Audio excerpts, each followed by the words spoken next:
All right, I just wanted to introduce this new webtoon that I had found. It's called Replace, and it's an original thriller. And as I was reading this, I realized this could be a contender for Sweet Home and Bastard. Now, I'm going to give you a kind of a longish summary of it just to get you hooked. But so this is the first time I'm doing this, so forgive any pauses and moments of silence. So, as plot goes, there's a girl, 10-year-old named Ruby Ledger, who's been missing for 6 months. And she comes from a very rich family called the Ledgers, and because of how much wealth they have, they've been sending the cops out for 6 months looking for her. And at this point, they've given up because there's no leads, there's no witnesses or anything, which by itself is already very odd. How can there be nothing? But one day, a girl is found on the streets, completely in rags and completely disheveled, but she looks exactly like the girl. And when she's asked if she is Ruby at the station, seeing a chance for some salvation, she goes and she claims to be Ruby Ledger.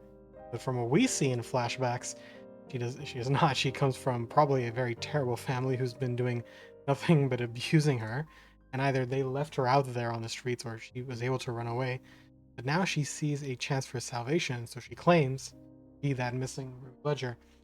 And hearing about it, her parents, or Ruby's parents, come into the station and are completely happy that they found their Ruby. And seeing this, she decides to keep playing up the act, and now she gets to go home. But theme's all good at first, but if you if you go, you'll need the context of the full chapter. But just from the parts that I've cut and shown here, you can tell that it's something very odd. While the parents seem good, at least from Ruby's point of view, you can tell that parents are not actually quite right. The father is acting very forceful with the mother there. I don't know if that's the right wording, but it definitely isn't normal, especially with the way things are drawn. You can tell that there's something off going on, but our Ruby, at the very least, thinks everything's okay. She's going to a good home, and when she does get to their home, she gets to see that she has a little brother named Luca, and he seems to be acting very affectionate towards her. I say acting, and you're going to see why later. And she even has a grandmother who's very ecstatic to see her, and she hugs her and everything. So we have what would seem like a very normal family.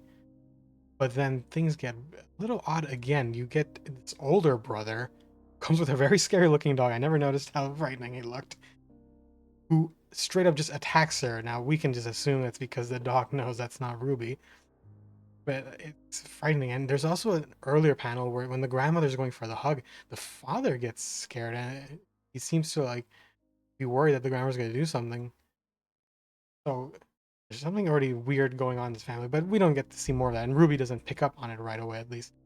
When she goes with her mother to get a makeover, essentially, we see another cut of the mother just look at the way it's drawn. They're just so angry right away or irritated. But it's obvious that she can be pretty frightening right there and then.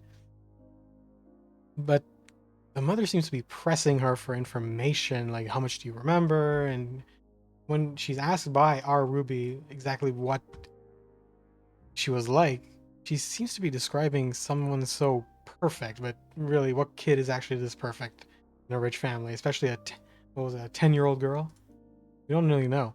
Another odd part is with the grandmother, like I said, when she goes to speak with the mother or her daughter-in-law, we see that there's some power dynamic here. The mother seems nervous and scared, and the grandmother, while smiling, you can tell from the dialogue, is a little domineering. So the family dynamic is definitely odd for time being. It's getting picked up. And right here, there's another like section I cut off just of them look the way it's drawn and shot here. It's not meant to be normal whatsoever. And even the father and her, basically her husband, is taking his mom's side. I can't tell if it's out of fear or it's just something that he's decided to do this whole time. We really don't know. And meanwhile, our MC, our Ruby, is just going around in her room playing around with all the stuff that she now has, and even finds a diary of the original Ruby.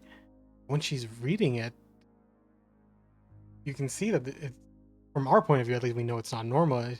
Ruby seems so perfect. She studies, she's getting perfect scores, she cleans. What 10-year-old cleans their room? I never clean my room. But then we see little signs that she wants to disappear at some point. She wants to be taken away, and our Ruby can't figure out why. He also finds a key that seems to open a little lockbox, and when she opens it, she sees a bloody tiara. And she realizes that something's not normal about this. And when she turns, because she hears a sound, someone saw her. Shadow saw her. Someone in the family. Meaning, she comes to the conclusion that someone in the family must have committed either a murder or must have kidnapped her or gotten rid of her somehow. And she realized that because she's pretending to be Ruby, she might be next because this person who saw her realized that our Ruby is the fake. Now she's stuck in a house with a killer, and now she needs to figure out how to get out of here, or like she says, she's gonna be next. And that's essentially what we're dealing with here. Now, I butchered this. I didn't butcher the summary. I think I did my best to explain as much as I could without spoiling too much. It's based on the first few episodes. But let me tell you, this is a really good premise. The art is very nice. Don't get thrown off by it. I think it fits perfectly for this kind of series because they play around with the coloring, the shadows, and everything. It has the potential to be one of the best. So don't disregard it over the art. I definitely suggest you pick this up. There's going to be a bunch of new episodes by now. It releases, I think, every Thursday, I believe. So yeah, just check that out when you can. And that's all I wanted to say for today. Thank you for listening. And if you want me to do better, just let me know.